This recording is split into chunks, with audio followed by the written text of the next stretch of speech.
space that didn't have me in mind. As an immigrant growing up in a new country, or as a female engineer in a male-dominated field, as an Indian American legislator in a legislature that looked nothing like me. It took me a long time to realize that it was never about needing to fit into a space created by others. It was always about having the courage to be my authentic self in every space.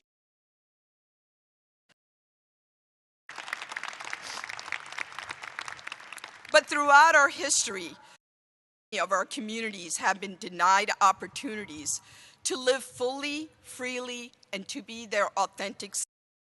Too many people have been left behind, from our Black and brown communities seeking to feel safe in their own, from women who are fighting for their autonomy over their own bodies, people wanting to love who they love and be who they are in their lived identity. Families and children struggling to survive without adequate access to food, housing, education, transportation, and health care. Governor Moore and I see you. We hear you. We will fight for you. We will address the inequities of the past and build a Maryland where everyone will thrive. Because you see, our fortunes are tied together in ensuring that we create a state that we grow equitably. It will take all of us together to achieve this vision. Together with you, we will write the next chapter of Maryland's history, a chapter that will be filled with real-time heroes like you who advocates every day for policies that right the wrongs, you who never gives up on the underdogs to be champions and achievers, you who believes that each of us has the power within us to make tomorrow better than today.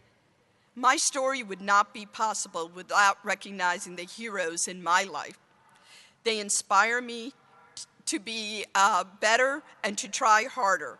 So thank you to my husband, David Miller. You've made my life a fairy tale.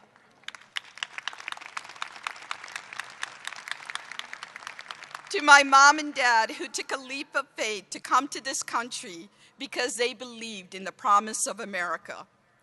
To my siblings, you were the best part of my childhood, and I thank you and I love you for always being there. And of course, also to my daughters that I recognize, I am so proud, and they become my favorite type of people, taxpayers. To my family, friends, and mentors, thank you for never, ever giving up on me. To Marylanders, thank you for trusting me to help lead our state into the future. And to Governor Moore, from the moment we met, I knew you were going to be the next governor of Maryland.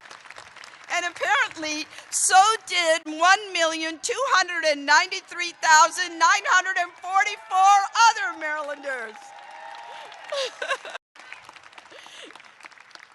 And saying yes to you when you asked me to be your running mate was life-changing. Yes is a tiny but powerful word. When we say yes, we do more, we love more, create more. Saying yes is to trust the universe has bigger plans for us, one that we can only understand with hindsight. And now, here we are, Governor. It was an honor to run by your side, and it will be the greatest honor of my life to serve by your side. For every single person across the state, from Mountain, Maryland to the Eastern Shore, from Baltimore City to Southern Maryland, and every space in between, you belong here. This is your home. This is our home. Yes, this is our Maryland.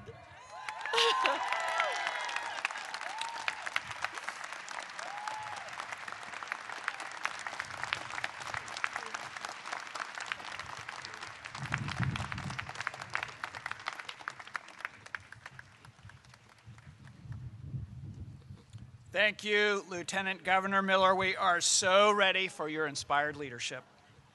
Now, it is my pleasure to present to you one of the nation's most prestigious university choral ensembles, the Morgan State University Choir, under the direction of Dr. Eric Conway, performing God Bless America.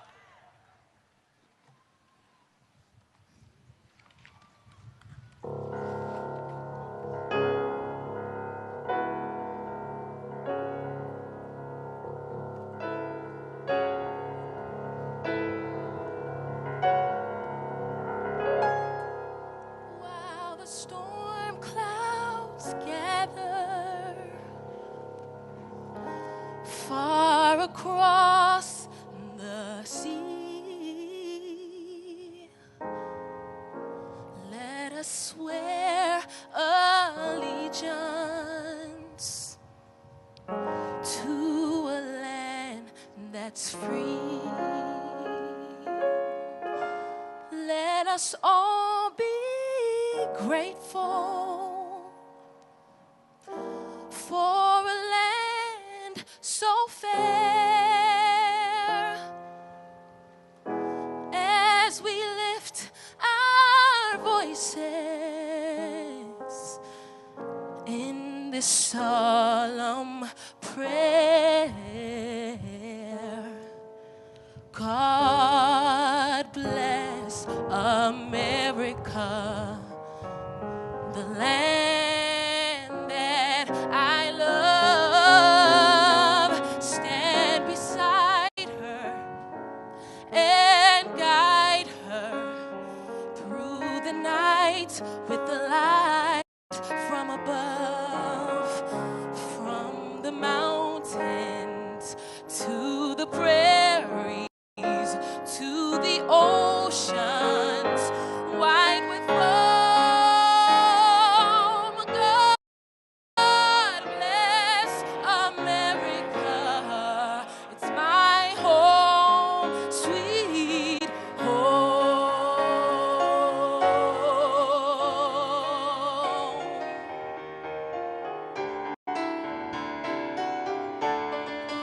Oh, God bless America. It's the land that I love. Stand beside her and guide her through the night with the light from above, from the mountains to the prairies, the oceans wide with foam. Oh, God bless America, my home, sweet home. God bless America, my home, sweet home. America, America, America.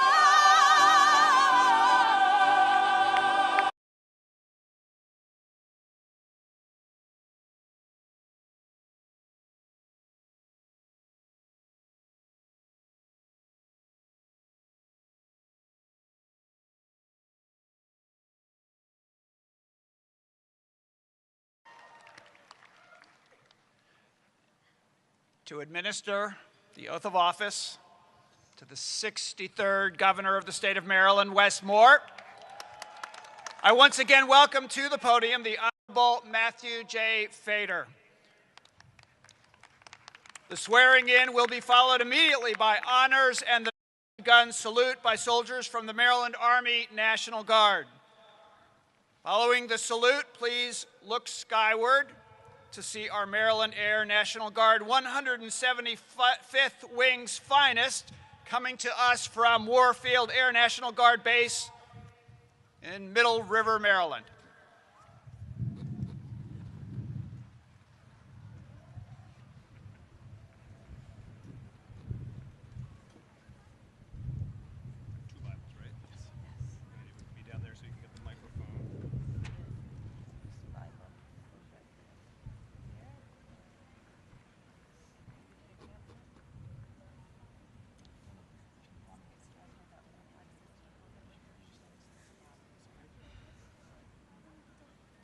around here because you can hold the other Bible underneath. Is that right? Yes, that's right. Okay, sorry. There we go. I think good. Oh, no. Put it on this one, James. Place your left hand on the Bible, raise your right hand, and repeat after me.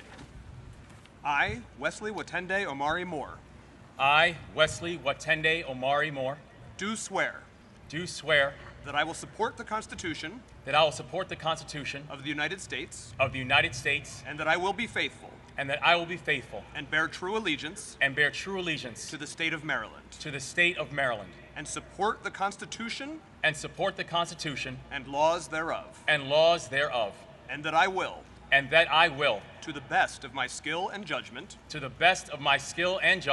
diligently and faithfully, without partiality or prejudice, without partiality or prejudice, execute the office of Governor of Maryland, according to the Constitution and laws of this state, and that I will not, directly or indirectly, receive the profits, or any part of the profits, of any other office, during the term of my acting as Governor of Maryland.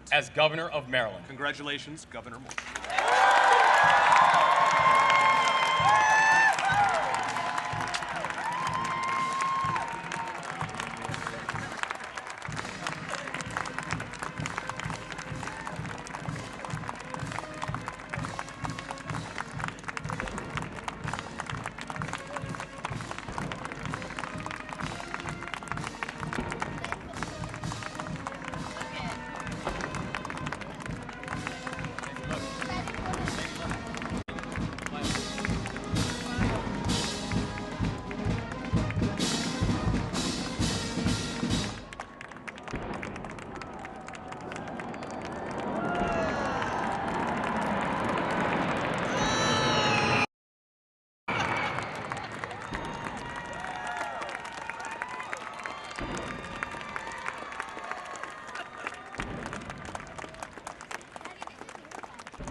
We've got a lot of hugging going on up here.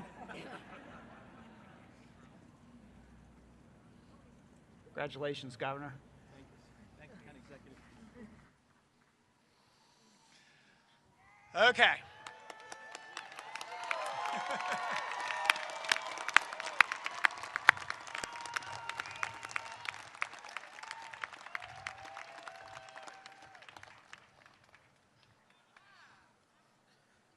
Governor brought a friend.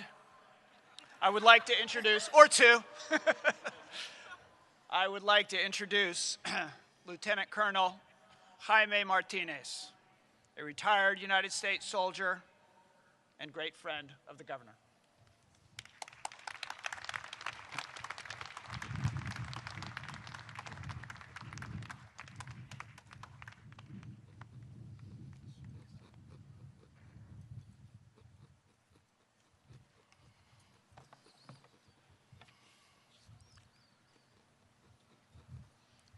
Good afternoon, everyone. My name is Jaime Martinez. I'm a retired United States Army soldier, and I am humbled to participate in such a historic day. Honored to say a few words about my friend, Governor Moore. Wes and I met in Afghanistan in 2005 during Operation Enduring Freedom on a hot, dusty airstrip and coast along the Pakistan border, when he reported to our unit, the 82nd Airborne Division, where we were tasked with securing Afghanistan for its first ever legislative elections, while building the local economy and extending the rule of law. The pace of combat operations during that tour involved constant contact with a relentless enemy. That deployment was challenging in ways few can understand, with losses and sacrifices of many great Americans in harsh and austere conditions, all while continuing the mission. You know, Wes did not need to go to Afghanistan in 2005 to 2006. We all know that he had attended a military academy. He had also graduated from Johns Hopkins, where he had proved to be a standout student, and then attended Oxford as a Rhodes Scholar. He was a kind of guy with unlimited potential, and he could have chosen to do anything with his life and succeeded. But Wes also had taken an oath of service, and he saw it as his duty to raise his hand. "Send me," he said, "I will go." And from day one, he was all in. Often, I would walk into the Tactical Operations Center in the middle of the night, and Wes would be there, evaluating reports and providing critical analysis while assisting with battle plans. In effect, to lead our information operations in an area 4 times the size of Maryland. Or he would be out on patrol, engaging the local populace and assessing the effectiveness of our campaign while targeting the constant threat and reporting back to command. There was no rest. Wes never shrank from his duty, and his commitment never wavered. He was a soldier, he was a leader, and he was the very best of us and well respected above his rank. His ideas were critical to our success, and in the fluid battle space of Afghanistan, our higher headquarters took notice and replicated that operational art. Our time in Afghanistan and in the service was guided by the Army's values: loyalty, duty, respect, selfless service, honor, integrity, and personal courage. Now, I could tell you how Wes embodies all of them, but today I'm going to focus on selfless service. You see, selfless service is about putting the welfare of the nation before your own. Selfless service is larger than just one person, where you perform your duty without thought of recognition or personal gain. Because in the Army, and just as the government and in our local communities, it is never one person that does it all. At the end of the day, it is about your personal commitment to the team. It takes all of us doing everything that they can. And that's how Wes Moore leads. Now, I've known Wes for a very long time, and I've seen him on difficult days. Days when every decision was hard and success was far from guaranteed. And he has risen to the toughest of challenges, and he's volunteered to help again and again. I will go is selfless service. I will help is selfless service. I will run is selfless service. And he did. He decided to run for governor of this great state. He said he wanted Maryland to be a state of service. And that philosophy starts at the top. Wes Moore's administration will not be defined by only his leadership or the lieutenant governors. It will be defined by the whole state's worth of leaders. Teachers and first responders, elected officials, union leaders, law enforcement officers, parents.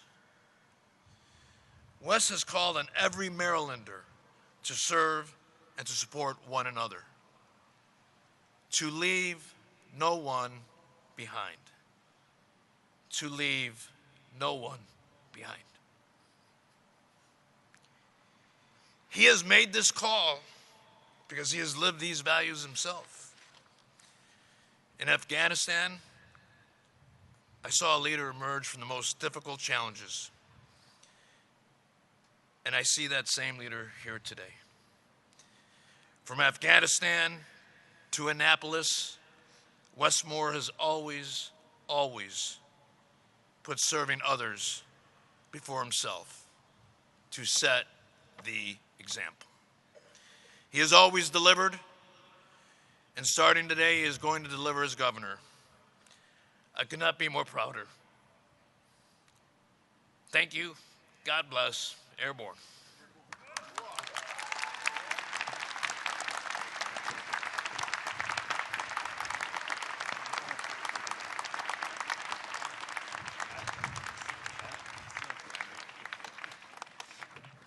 Do great things, my friend.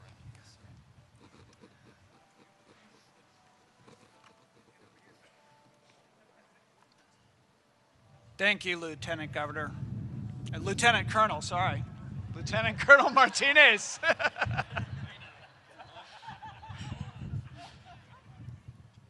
All right.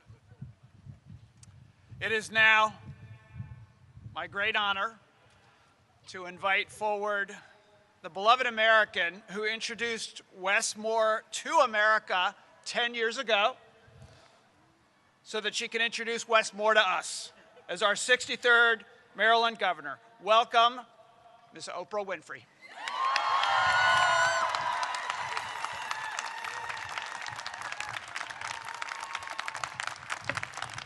Whoa. Hello, Maryland!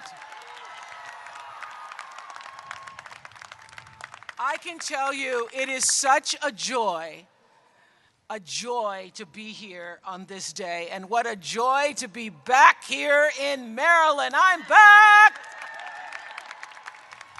I have to say, I was just 22 years old when I first came to Maryland. I was starting a new job as a co-anchor of the 6 o'clock news on WJZ-TV. And I left my home in Nashville, and I drove myself here in an Oldsmobile Cutlass to Baltimore. I moved into the 3rd floor at 10109 Windstream Drive, Columbia, Maryland,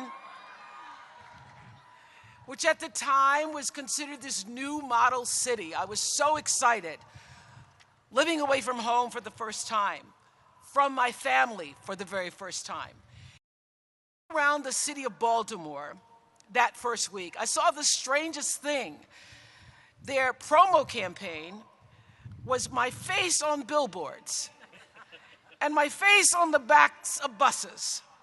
My face advertising the 6 o'clock news with Jerry Turner. Remember Jerry Turner? And a question on the billboards and the buses said, "What is an Oprah?" Honestly, I didn't really know the answer to that myself.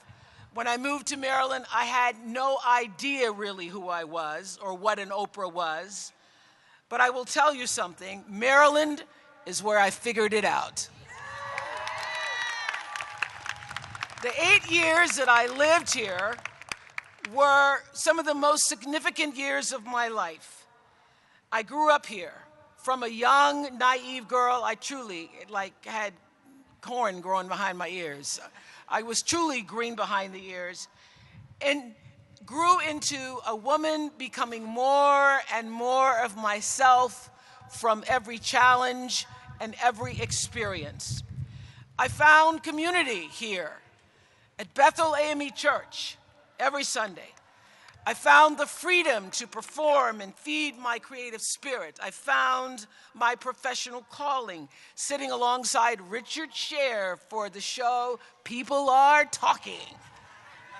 And though it wasn't the job that I moved here to do, it was the job that sparked my desire to use television to tell stories that would impact people's lives. And I found some of the closest friends of my life here, Maria Shriver, and my BFF, Gail King. But most important, in Maryland, I found myself. This state is something special. It's a place where so many others have done and will do exactly what I did. Plant the seeds of their wildest dreams and watch those seeds grow into reality. Maryland is full to the brim with opportunity. It was back then, it is now. And I know that with Wes Moore as your governor, Maryland's best days lie ahead. So let me tell you a little bit about the Wes Moore that I know, the Wes that I'm proud to be standing here with today. Well, I met Wes for the first time in 2010 when I interviewed him about his best-selling book. Y'all read the book, right? Everybody's gonna want to read the book now. I was so impressed even then by his integrity and his wisdom. He was wise beyond his years. He knew who he was, and he had a vision for who he intended to be and how he wanted to serve. Though I have to say, I was delightfully surprised when he called me last year, on January 6th, as a matter of fact, to tell me that he wanted to serve as governor. And I said, you want to run for governor in this political climate where everybody is so polarized, where there's such vitriol? Look at what's happening right now as we speak, because as he was telling me, I could see the CNN screen behind him, and that's the first I knew of the invasion of the Capitol. So then I turned it on, I go, look at what's happening. You want to run in this climate? And he said, exactly, exactly. So I said, go for it, and I'll be here if you need me. I always walk away from a conversation with Wes Moore with a new perspective, with new ideas, with a new way of seeing things, a new burst of positive energy. That's what you do for people. And about 5 years ago, Wes and our now First Lady of Maryland, Dawn Moore, had come to my house for dinner, and we had a conversation that stayed with me. I still think about that conversation.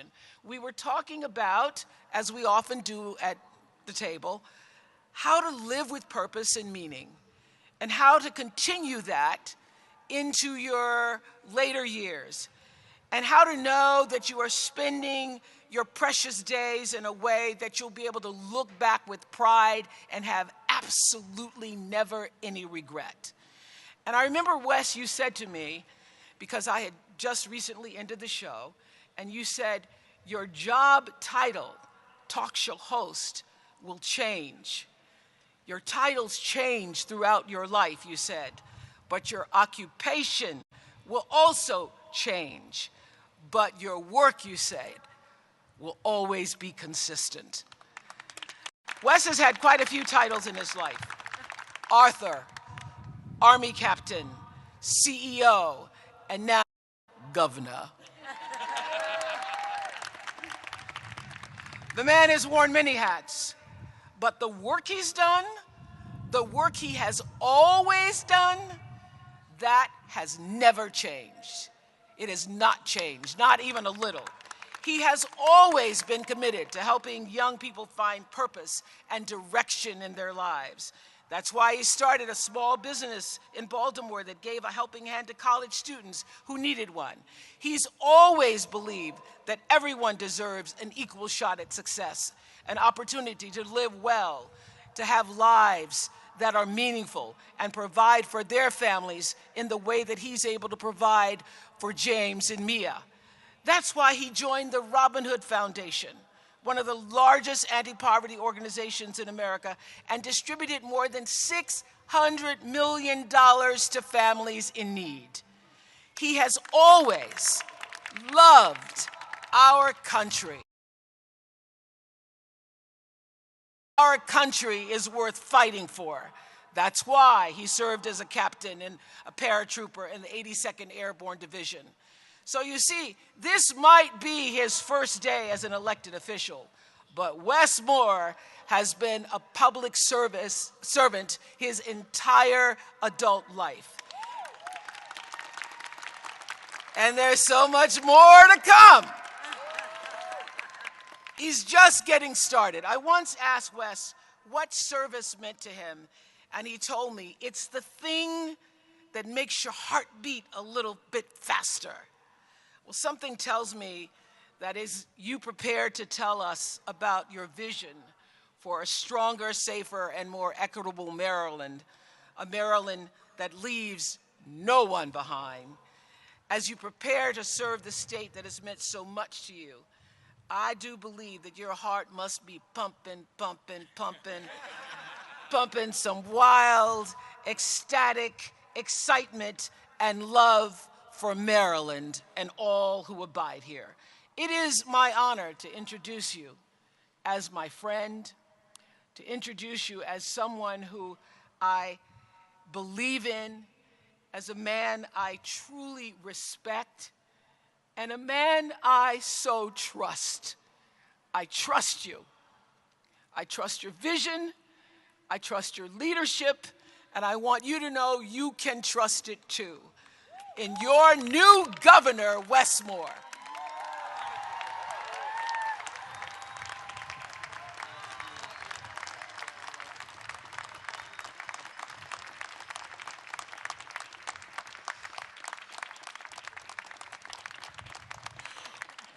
Wow. Hello, Maryland!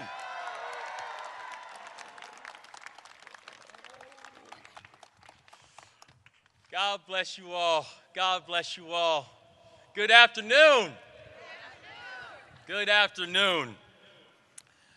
And from the bottom of my heart, I want to thank you for the honor that you have bestowed upon me and Aruna Miller as your next Lieutenant Governor.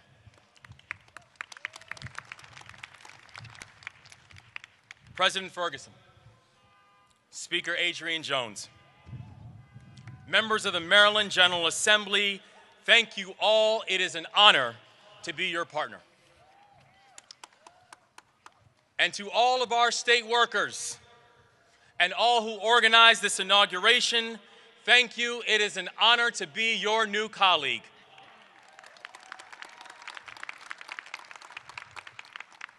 To Governor Hogan, we are grateful and thankful for the kindness that you and your team have shown throughout this entire transition period.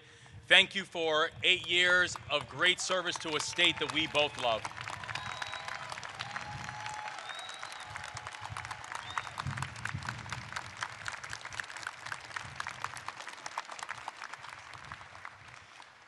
To my dear friend Oprah Winfrey,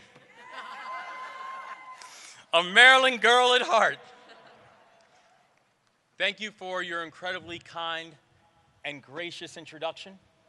It is an honor to be with you today and always, and thank you for always being in my corner. To your new First Lady,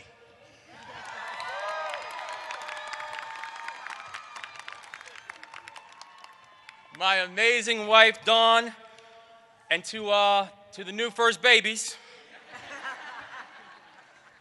me and James. You are my heart. You are my soul. You're my everything. And I love you.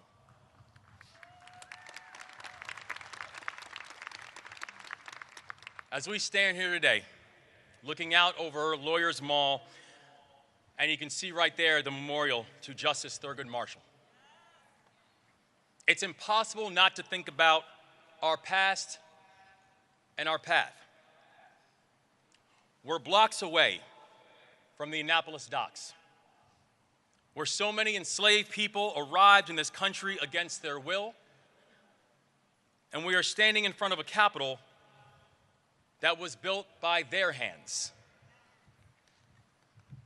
We have made uneven and unimaginable progress since then, and it is a history that has been created by generations of people whose own history was lost, stolen, or never recorded. But one thing we know is that right now we are standing here in our history, in our shared history, in our collective history, made by people who over the past 2 centuries, regardless of their origin story to this state, fought and built a state and a country that works for everybody. And there are 2 people who are here today who embody that spirit, who are sitting right here next to me, 2 extraordinary women named Hema and Joy.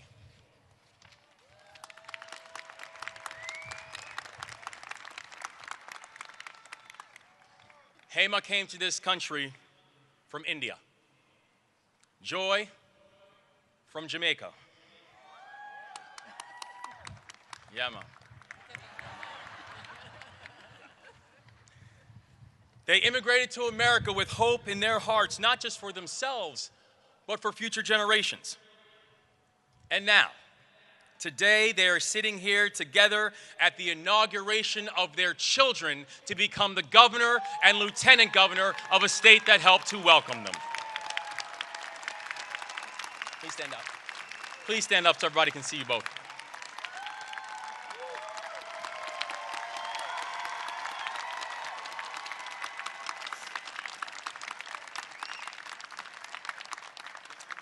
To Aruna's mom, Hema, and to my mom, Joy, you epitomize everything special about this state. And you are proof that in the state of Maryland, anything is possible. Now, yes, Aruna and my portraits are going to look a little bit different from the ones that we've always seen in the Capitol. But that's not the point. This journey has never been about making history. It's about marching forward. Today is not an indictment of the past. Today is a celebration of our collective future. And today, our opportunity to begin this future is so bright it is blinding, but only if we are intentional, inclusive, and disciplined in confronting challenges, making hard choices, and seizing this opportunity in front of us. Our state is truly remarkable. From my birthplace of Montgomery County to my adoptive home of Baltimore City, from the sandy beaches of the Eastern Shore to the rolling hills of Yeah, go ahead, Eastern Shore. Go ahead and make yourselves known. To the rolling hills of Western Maryland and everywhere in between. Maryland is home to spectacular natural beauty and dynamic industries and people as talented as they are determined. But the truth is, Maryland is asset rich and strategy poor. And for too long, we have left too many people behind. We know it is unacceptable that while Maryland has the highest median income in the country, 1 in 8 of our children live in poverty. We know it is unacceptable that in the home of some of the best medical institutions on the planet, that more than 250,000 Marylanders lack health coverage. We've been asked to accept that some of us must be left behind. And that in order for some to win, it means others must lose. And not only that, we've come to expect that the people who have lost will keep losing. We must refuse to accept that.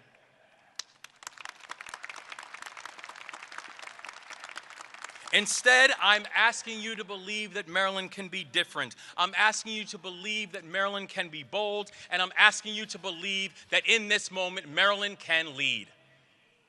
I'm asking you to understand that it is time for our policies to be as bold as our aspirations, and to confront the fact that we have been offered false choices. We do not have to choose between a competitive economy and an equitable one. Maryland should not be 43rd in unemployment or 44th in the cost of doing business. We should not tolerate an 8-to-1 racial wealth gap, not because it only hurts certain groups, but because it prevents all of us from reaching our full potential. We can attract and retain top industries like aerospace, like clean energy, like cybersecurity, and raise the minimum wage to $15 to help folks feed their families. Maryland can reward entrepreneurs who take bold risks and provide stability for families in need. Maryland can be the best place in America for employers and employees. It shouldn't be a choice, it isn't a choice, and the path forward requires us to do both of these things together. And there's another false choice we often hear, that people must choose between feeling safe in their own community and feeling safe in their own skin. Over the last 8 years, we have seen the rate of violent crime rise, and many Marylanders have grown weary in their faith that governments can actually keep them safe. We can build a police force that moves with appropriate intensity and absolute integrity and full accountability, and embrace the fact that we cannot and will not militarize ourselves to safety.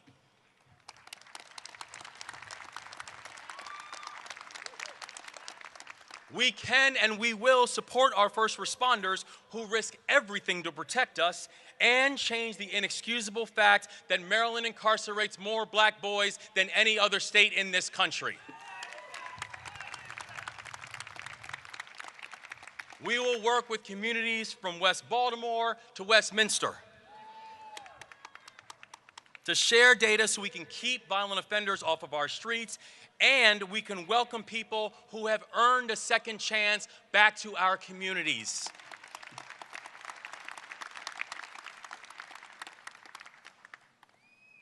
I know what it feels like to have handcuffs on my wrists. Me too. We're not alone. I felt that when I was 11 years old. I also know what it's like to stand with families and mourn the victims of violent crime. We do not have to choose between being a safe state and a just one. Maryland can, and we will, be both.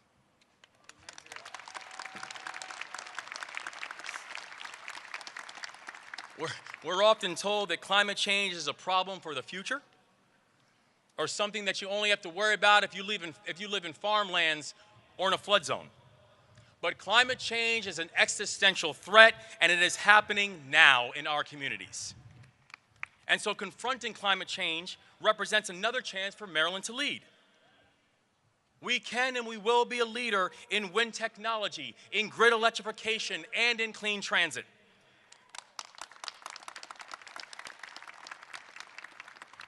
We will protect our jewel, the Chesapeake Bay, and address toxic air pollution that chokes our cities, and we will put Maryland on track to generate 100% clean energy by 2035 and create thousands of jobs in the process. Clean energy will not just be a part of our economy, clean energy will define our economy in Maryland. But that requires everybody. Companies, communities, state and local governments, and the people to take bold and decisive action together. And importantly, we do not have to choose between giving our children an excellent education and an equitable one.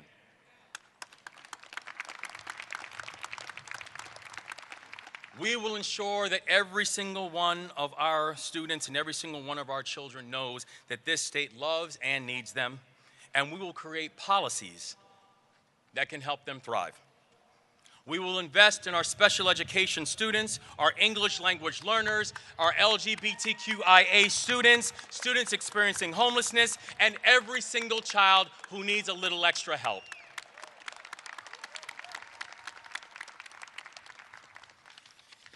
And we will see to it that mental and behavioral health challenges do not prevent our children from getting the education that they deserve as well.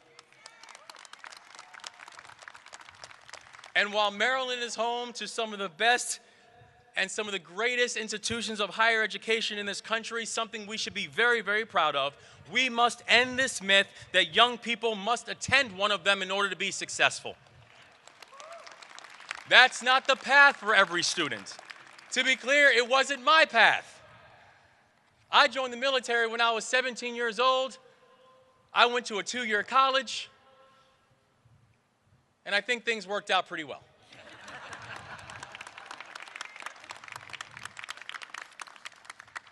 Every student in Maryland will know that there are paths to their success and their fulfillment. And those paths begin with high quality and highly inclusive schools from pre-K to 12th grade. Now, my own journey started in military school, where I learned one of my core values: service. I went on to lead soldiers in Afghanistan, and my years of service transformed me. My character was strengthened, my vistas were widened, and my leadership was tested. I want every young Marylander of every background and from every community to have the opportunity to serve our state. That's why we will offer a service year option for all high school graduates. A year of service can prepare our young people for their careers and also provide our state with future leaders, public servants that we desperately need.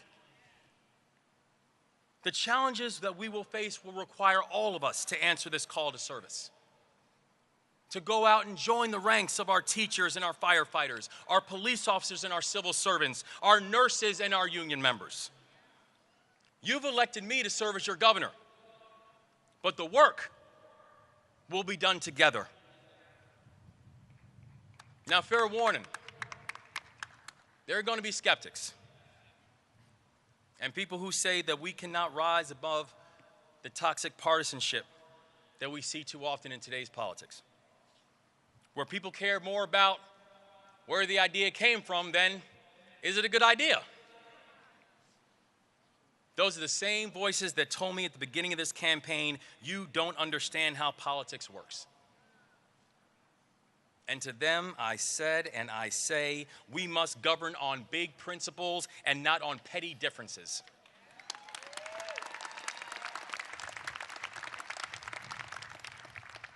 That we must govern in a way that addresses the needs of all of our families and not worrying about what a political ideology asks us to believe and asks us to do.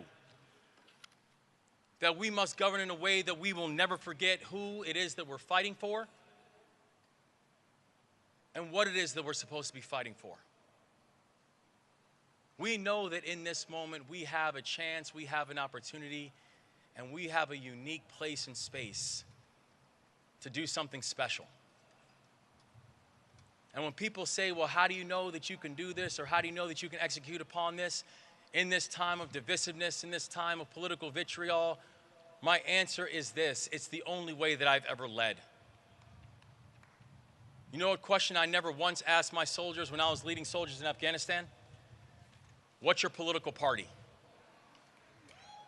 It didn't matter.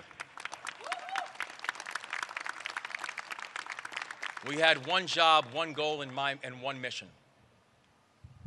My job was to unify our unit and go out and accomplish that mission, and it's the same job and responsibility that we have right now. If we are divided, we can't win. But if we are united, we can't lose.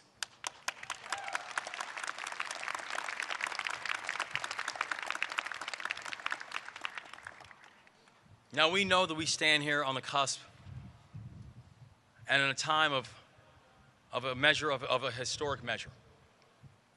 And we're very humbled by that. We know that in this time, that while for both Aruna and myself,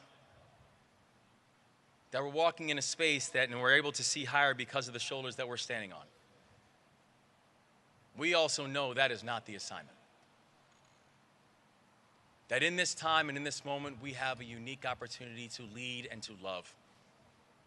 We have a unique opportunity to build and to grow. But that opportunity can only happen if we're doing it together. Now is the opportunity that we have to march forward and to march together. And let us march on till victory is won.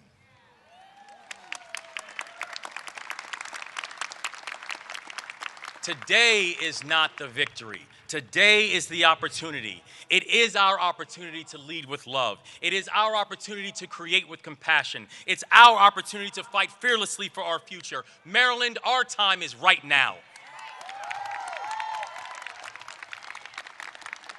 Our time is now to build a state that for those who came before us, that they fought for, and it's a state that leaves no one behind. This is not a slogan, it is the fulfillment of a hope. Maryland, it's time, let's lead, and let's do it together. God bless you all, and thank you so much.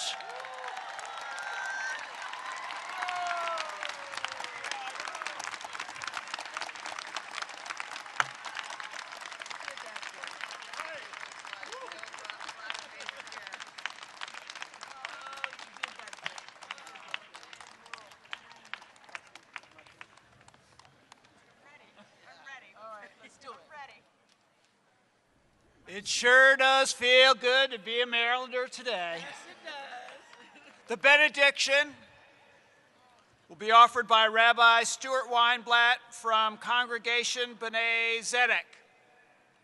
Oh, there you are. Good. I'd like to go off script just for a moment and say that, you know, when we watch those TV shows and Oprah has a prize for everyone, so she has a gift for everyone who's here today. And that gift is that you have witnessed history.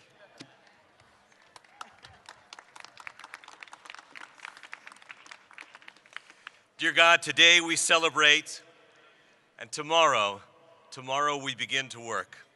To do the work of governing, to do the hard work of making tough decisions, to do the work of serving the people of the great state of Maryland. But today we celebrate, for it is the dawn of a new era.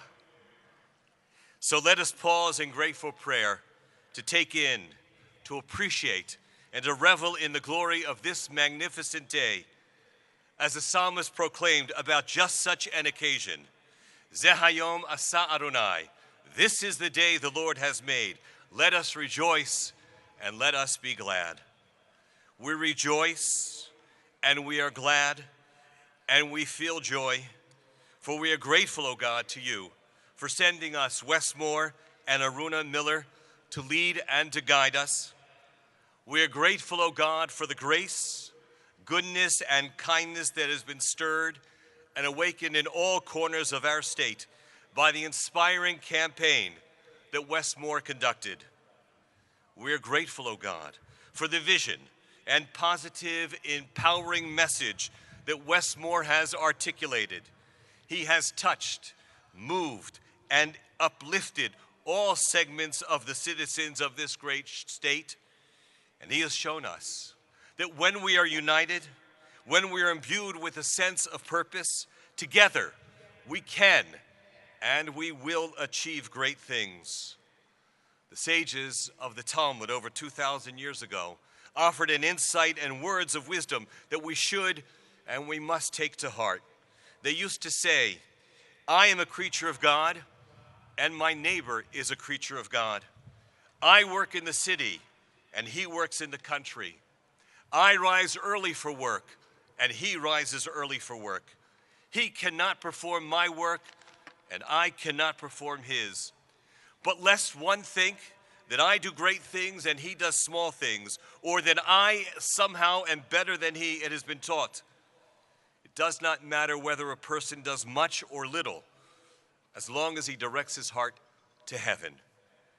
And so we direct our hearts. We direct our hearts to heaven, and we pray that Governor Moore and Lieutenant Governor Miller will be guided by the very noble principles and virtues, the hopes, the dreams, the lofty ideals, and the high expectations that carried them to this office and this moment, and that have inspired so many of us. May they always remember why they aspired to seek office and to serve the people, so that when it is time to begin to work, they will remember why we celebrate today and what it is that we celebrate. And when there are difficult and challenging days, as there inevitably will be, may they remember the words of the psalmist, which Dr. King used to love to quote. His anger lasts for a moment, but his love is for a lifetime. Tears may linger for a night, but joy comes in the morning. So, dear God, do not let their ideals become tarnished. When they are weary, give them strength. When they are discouraged, do not let them despair. Send them encouragement. Should they encounter disappointment, send them hope. We ask for their well-being. We ask blessing for them and their families. Yivarechecha Adonai v'yishmerecha. May you watch over them. May you protect them. May you be with them, and may they be with you. For as the prophet Micah taught, what is required of you? Only to do justly, to love mercy, and to walk humbly with thy God. So may it be thy will. Amen.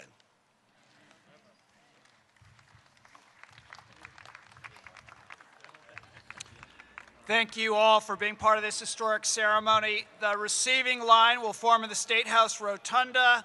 I hope that you will not miss this opportunity to greet our governor and lieutenant governor, although I suspect there will be many more after this.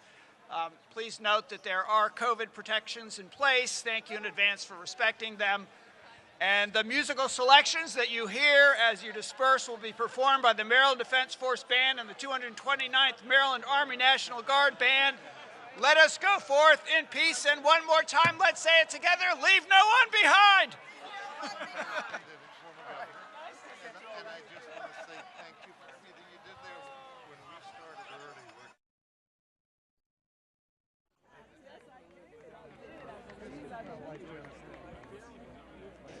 So Maryland has a new leader, and now the business of governing begins. We'll have a full report on MPT's State Circle program Friday evening at 7. Please join us then.